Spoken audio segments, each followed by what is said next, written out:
ఇప్పుడు ఆయన చెప్తున్న ప్రకారం కొన్ని ఆధారాలు చూపిస్తున్నారు. సో అక్కడ అక్కడ భగవద్గీత లేదంటున్నారు, కానీ అతి అతి ప్రాచీనమైనది వీటన్నిటికన్నా ముందు. ఒకసారి మీరు అది oldest scripture in the world అని కొట్టండి ఒకసారి గూగుల్లో. ఒకసారి మీరు టైప్ చేయండి ఓల్డెస్ట్ స్క్రిప్చర్ అని. ఓకే, ఋగ్వేద. ఋగ్వేదం అనేది ఓల్డెస్ట్ స్క్రిప్చర్ అని వస్తుంది. అలాగే the oldest religion in the world అని కొట్టండి Google. The Hindu. Okay, Google ఏం భారతీయులు తయారు చేసింది చెప్తాను, సమాధానం చెప్తాను, మీరు వినండి. గూగుల్ భారతీయులు తయారు అయితే గీతే క్రిస్టియన్స్ లేకపోతే యూదులో నడిపించేది, వేరే రిలీజియన్ కదా. సరే, దీంట్లో కూడా ఇంకా చెప్పాలంటే గూగుల్లో కూడా పూర్తి సమాచారం మనకు దొరకదు. అందిన సమాచారం వరకు ఓల్డెస్ట్ అంటే రిలీజియన్ అంటే హిందూ, ఓల్డెస్ట్ స్క్రిప్చర్స్ అంటే హిందూ రిలీజియన్స్. సో ఇక్కడ ఇంకోటి గూగుల్ తాళపత్ర గ్రంథాలు కానీ మిగతా ఉన్నాయి కదా, అవి వాల్యూ కాదా? నేను సమాధానం చెప్పండి. ఇప్పుడు ఆయన 4-5 పాయింట్లు మాట్లాడారు. తర్వాత the first return copy of Bible అని ఒకసారి కొట్టండి గూగుల్లో. 4th సెంచరీలో వచ్చిందంటండి first. ఇప్పుడు అందుబాటులో ఉన్న సమాచారం మేరకి ఫస్ట్ రిటర్న్ కాపీ అనేది 4th సెంచరీలో వచ్చింది. అంటే యేసు చచ్చిపోయిన తర్వాత ఒక 350 కొన్ని సంవత్సరాలు, 350 సంవత్సరాలు గడిచిపోయిన తర్వాత ఫస్ట్ రిటర్న్ కాపీ అని వచ్చింది. ఓకే, దీని మీద చాలా డిబేట్స్ ఉన్నాయి, ఆర్గ్యుమెంట్స్ ఉన్నాయి. యేసు శిష్యులు డైరెక్ట్గా సువార్తలు రాయలేదు, వాళ్ళ పేర్లతో ఇంకొకళ్ళు ఎవరో రాశారు. తర్వాత ఇప్పుడు ప్రింటెడ్ వెర్షన్స్ వచ్చినాయి కదా, ఈ బైబిల్ ప్రింటెడ్ వెర్షన్స్ రాకముందు ఈ రిటర్న్ కాపీస్ ఉండే. ఈ రిటర్న్ కాపీని చూసి ఇంకొకళ్ళు నకలు తయారు చేసేవాళ్ళు. ఈ రాసే క్రమంలో కొన్ని వందల సంవత్సరాల పాటు ఈ ప్రక్రియ జరిగింది, చూసి రాసుకోవటం. ఈ ప్రక్రియలో చాలా పొల్యూట్ అయ్యింది, చాలా కొత్త వెర్షన్స్ అందులో వచ్చాయి అనే ఒక థియరీ ఉంది. ఎందుకు అంటే ఈ రాసేవాళ్ళు ఇప్పుడు యేసుని దేవుడిగా చేయటం అనేది క్రమంగా డెవలప్ అయింది బైబిల్లో, డైరెక్ట్గా ఉండదు. ఓకే, యేసుని దేవుడిని చేయటం అనేది ఫస్ట్ వచ్చిన స్క్రిప్చర్స్లో ఉండదు. ఆ తర్వాత వచ్చిన ఇప్పుడు కొత్తగా జనాల్లో డౌట్స్ వస్తూ ఉంటాయి కదా, ఆ డౌట్స్కి సమాధానాలుగా కొన్ని క్రియేట్ చేయటం, కొన్ని పదాలు యాడ్ చేయటం. వ్యభిచారిని అమ్మ అని పిలిచాడు యేసు, అసలు ఆ కథ మత్తయి, మార్కు, లూకా 3 సువార్తల్లో ఉండదు, ఒక్క యోహాను సువార్తలోనే ఉంటుంది. అంటే ఇలాంటి కొన్ని కొత్త కథలు కూడా లాస్ట్ వచ్చినటువంటి స్క్రిప్చర్స్లో యాడ్ చేసుకుంటూ రావటం. ఈ డెవలప్మెంట్ క్రమక్రమంగా జరిగింది. అసలు ఫస్ట్ రిటర్న్ వెర్షన్కి ఇప్పుడు మీకు అందుబాటులో ఉంది కదా, రిటర్న్ వెర్షన్కి ఉన్నటువంటి స్క్రిప్చర్కి ఇప్పుడు ప్రింటెడ్ వెర్షన్కి సంబంధం ఉండదు. అసలు పక్కన పెట్టి చూస్తే కనీసం ఒక 50,000 తప్పులు ఉంటాయి.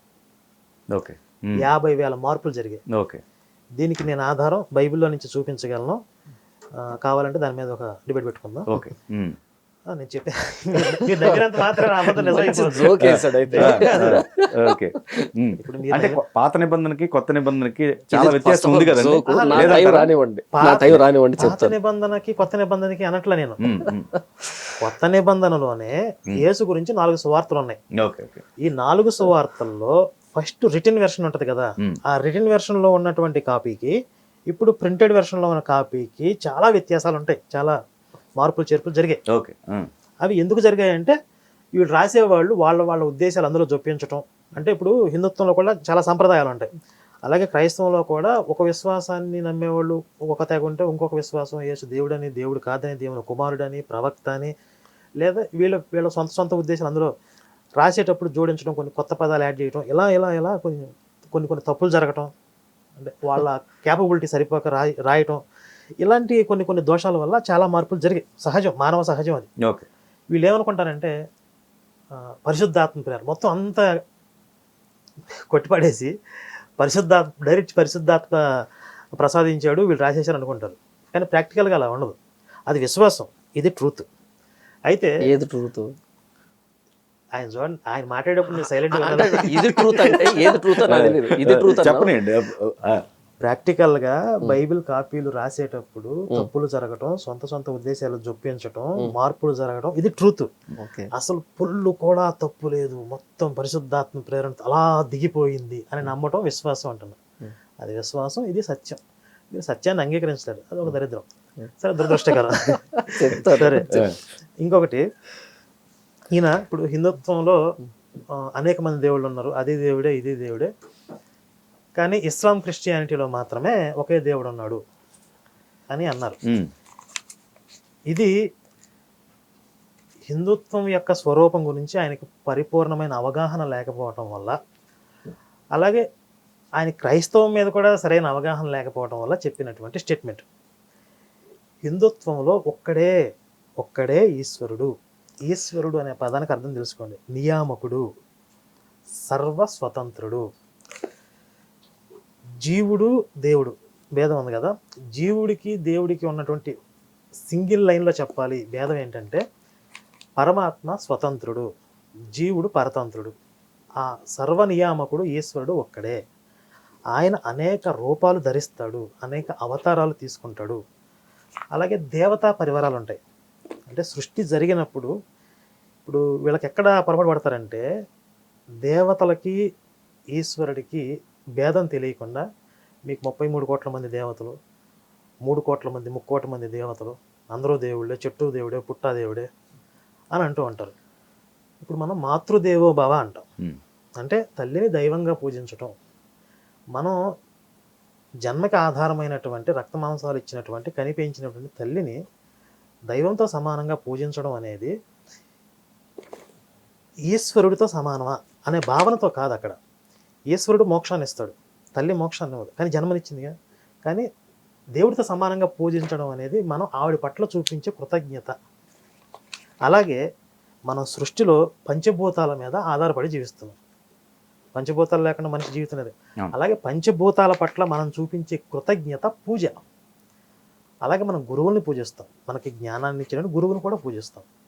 అంత మాత్రాన గురువు మోక్షాన్ని ఇస్తాడని కాదు, పంచభూతాలు మోక్షాన్ని ఇస్తాయి. కానీ మనిషి తన బ్రతుకి ఆధారమైనటువంటి వాళ్ళ మీద కృతజ్ఞత చూపించడం అనేది హిందుత్వంలో మాత్రమే ఉంది. నాకు ఈశ్వరుడు జన్మనిచ్చాడండి, నేను పంచభూతాలని వాడుకుంటాను, కాలుతో తంతాను, నేను పొల్యూట్ చేస్తాను, నేను వీటిని తిడతాను, కృతజ్ఞత అది. నువ్వు దేవుని పూజించు, ఈశ్వరుడిని ఆరాధించు, కానీ వీటి పట్ల కృతజ్ఞత లేకుండా జీవించడం ఏంటి?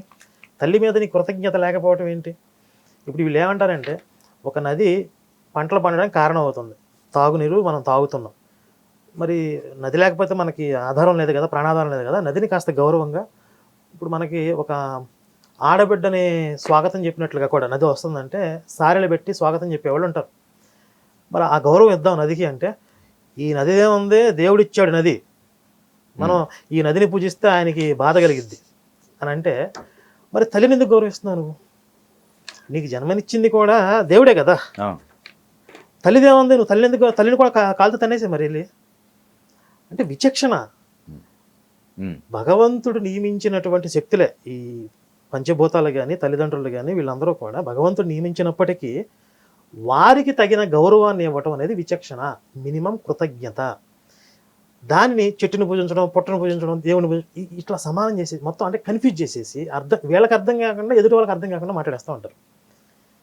ఇది ఈ లోకంలో ఉన్నటువంటి సిస్టమ్.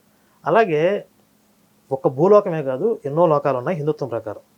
అందులో దేవతలు, గంధర్వులు, యక్షులు, కిన్నెరులు, కింపురుషులు, ఎంతోమంది రాక్షసులు ఉన్నారు, వివిధ లోకాలు ఉన్నాయి. మనం కూడా దేవతా జన్మని పొందవచ్చు. ఇంతకుముందు చెప్పా కదా, అనంతమైనటువంటి పుణ్యాలు చేసుకున్న వాళ్ళు దేవత అంటే దివ్యమైనటువంటి శరీరం కలిగిన వాళ్ళు. మనం కూడా దివ్యమైనటువంటి శరీరాలను ధరించి ఉత్తమ లోకాల్లో జీవిస్తే అది దేవతా జన్మ. ఇంద్రుడి పదవిని కూడా పొందిన వాళ్ళు ఉన్నారుగా మానవుల్లో. మన పురాణాల ప్రకారం 100 యజ్ఞాలు చేసిన వాళ్ళు ఇంద్ర పదవిని పొందుతారని ఉంది. నహుషుడు అనేవాడు ఇంద్ర పదవిని పొందాడు. మళ్ళీ అక్కడ అహంకారం రావడానికి కిందకు పడిపోయాడు. ఇప్పుడు దేవతలకి రాజు ఇంద్రుడు, ఆ ఇంద్రుడిదే ఒక పదవి అని చెప్పినప్పుడు మీకు దేవతలంటే మోక్షాన్ని ఇచ్చేవారు అనే అర్థంలో ఎక్కడ తీసుకుంటున్నారు మీరు? అంటే మీకు అవగాహన లేదు. ఈశ్వరుడు ఒక్కడే, ఆయన అనేక అవతారాలు ధరిస్తాడు. ఈ కాన్సెప్ట్ అర్థం కాకుండా వీళ్ళకి అనేక మంది దేవుళ్ళు ఉన్నారు. ఇంకా చెప్పాలంటే క్రిస్టియానిటీలోనే బహుదేవత ఆరాధన ఉంది. యెహోవా అనే క్యారెక్టర్ తెలుసా మీకు? మీకు ఐడియా ఉందా? పాత నిబంధన ఈ మధ్య యెహోవాని చెరిపేస్తున్నారు. యేసుని హైలైట్ అసలు యెహోవా అనే ఒక క్యారెక్టర్ ఉందని చాలా మంది నాన్ క్రిస్టియన్స్కి తెలియదు. ఇంకా విశేషం ఏంటంటే క్రిస్టియన్స్ కూడా తెలియదు కొంతమందికి. పాత నిబంధన చెప్పడం మానేశారు, ఎందుకంటే అది చెప్పడానికి బాగోదు, వినడానికి బాగోదు. ఈ కొత్త నిబంధనలో కూడా కొన్ని వాక్యాలు పట్టుకొస్తారు. కాబట్టి యెహోవా అనే ఒక క్యారెక్టర్ ఉందనే విషయం కూడా చాలా మంది క్రైస్తవులకు తెలియదు, అసలు నాన్ క్రిస్టియన్ అసలు తెలియదు. యెహోవా అంటే ఎవరంటారు? మీరు హిందూస్ దగ్గరికి వెళ్ళి మీరు యెహోవాను నమ్ముకున్నారా అని అడగండి, ఆయన ఎవరు అంటారు? యేసు అంటే కాస్త ఏదో పరిచయం ఉంటుంది, పేరు ఉంటుంది. అది. కాబట్టి బహుదేవతారాధన క్రిస్టియానిటీలో ఉంది. అందులో యెహోవా స్పష్టంగా చెప్పాడు, నేను తప్ప ఇంకొక దేవుడు లేడు అని చెప్పి. ఈ క్రైస్తవులు ఏం చేశారు? యెహోవాతో పాటు యేసుని కూడా దేవుడిని చేశారు. ఇప్పుడు వీళ్ళిద్దరూ సరిపోగా పరిశుద్ధాత్మ అని ఇంకో కొత్త క్యారెక్టర్ ఉంది. ఇప్పుడు రకరకాల సిద్ధాంతాలు ఏమొచ్చాయి? ఈ ముగ్గురు కలిసి దేవుడు, ఈ ముగ్గురు విడివిడిగా దేవుళ్ళు, ముగ్గురు కలిసి ఉంటారు, విడివిడిగా ఉంటారు. ఈ శాఖల మధ్య తనుగు తెచ్చేవాళ్ళు వచ్చారు. మళ్ళీ ఈ కన్ఫ్యూజన్కి సరిపోక మేరీ కూడా దేవత, ఆవిడ కూడా ఆరాధించదగింది అని ఒక సంప్రదాయం క్యాథలిక్. అది మేజర్ సంప్రదాయం క్రిస్టియానిటీలో. ఇప్పుడు ప్రపంచంలో ఉన్నటువంటి ప్రతి 100 మంది క్రైస్తవుల్లో 51% మంది క్యాథలిక్లు. 51 మంది ప్రతి 100 మందిలో 51 మంది క్యాథలిక్లు. రైట్. మిగిలిన అన్ని సాంప్రదాయాలు కలిసి 49 మంది. అందులో వీళ్ళ ప్రొటెస్టెంట్లు ఎంతో, వీళ్ళ సంఖ్య వీళ్ళు చూసుకోవాలి. కాబట్టి ఇన్ని కన్ఫ్యూజన్స్, ఇన్ని రకాల ఆరాధన పద్ధతులు క్రిస్టియానిటీలో ఉన్నాయి. హిందుత్వంలో స్పష్టంగా ఉంది. ఇప్పుడు కరోనాకి మెడిసిన్ ఫలానా అని ఒక ఔషధం తయారైన తర్వాత, అది ల్యాబ్స్లో ప్రూవ్ అయిన తర్వాత, గవర్నమెంట్ అప్రూవల్ తీసుకున్న తర్వాత ఇది ఔషధం తీసుకోవచ్చు అని చెప్తారు. సరే, పాపం అనేది ఒక రోగం అనుకుందాం. ఆ పాపానికి రోగం యేసు మందు అని చెప్పి ఎక్కడ ప్రూవ్ అయింది? మీరు ఎక్కడ రుజువు చేశారు? మీరు ఇప్పుడు ఎవరో కరోనాకి నేను మందు తయారు చేశానండి అని చెప్పి ఆ మందు వేసుకోవడం వల్ల లేని రోగాలు చచ్చిపోతున్నారు అనుకోండి, దానికి గవర్నమెంట్ పర్మిషన్ ఇస్తుందా? ఎగ్జాక్ట్లీ. కాబట్టి అది ఎక్కడ ప్రూవ్ అవ్వాల, మీరు విశ్వాసంతో ప్రచారం చేస్తున్నారు. తర్వాత మీరు పైకి వెళ్ళిన తర్వాత అక్కడ యముడు వచ్చాడు అనుకోండి, యమలోకంలో యముడు వచ్చాడు, నేను యేసుని నమ్ముకున్నాను అన్నాడు. ఆయన ఒప్పుకోలేదు అనుకోండి, మీరేం చేస్తారు? ఇప్పుడు ఈయన నేను యేసుని నమ్ముకోకుండా పైకి పోయిన తర్వాత నమ్ముకోకుండా ఉంటే నరకానికి పోతాను ఏదో థీరీ చెప్పారు, కానీ వాస్తవానికి విరుద్ధంగా, మీరు చెప్పిన దానికి విరుద్ధంగా అక్కడ యముడు వచ్చాడు. నేను యేసుని నమ్ముకున్నాను, ఇంకో 2 బీకాడు అనుకోండి. నువ్వు విచక్షణ, నీకు ఒక జ్ఞానం ఇచ్చాడు దేవుడు, ఒక శరీరం ఇచ్చాడు. జంతువుల కంటే విచక్షణ పెట్టలేదు, వాటికి కర్మాధికారం లేదు, కర్మ ఫలితం లేదు. నీకు ఒక విచక్షణ ఇచ్చాడు, సత్యం ఏది అసత్యం ఏదో తెలుసుకోమన్నాడు, మంచి చెడు లేదు గుర్తించమన్నాడు. గుడ్డిగా నమ్మమని చెప్పాడా నిన్ను? మనిషికి ఇచ్చినటువంటి విచక్షణని, విజ్ఞానాన్ని వాడుకోకుండా ఒక ఆశకి, ఫ్రీగా స్వర్గం వచ్చేస్తుందనే ఆశకి, అమ్మో నరకానికి పోతాననే భయానికి లోబడిపోయి, ఆశా భయాలకు లోబడిపోయి గుడ్డి నమ్మకాన్ని ఎలా నమ్మామని 2 బీకాడు అనుకోండి.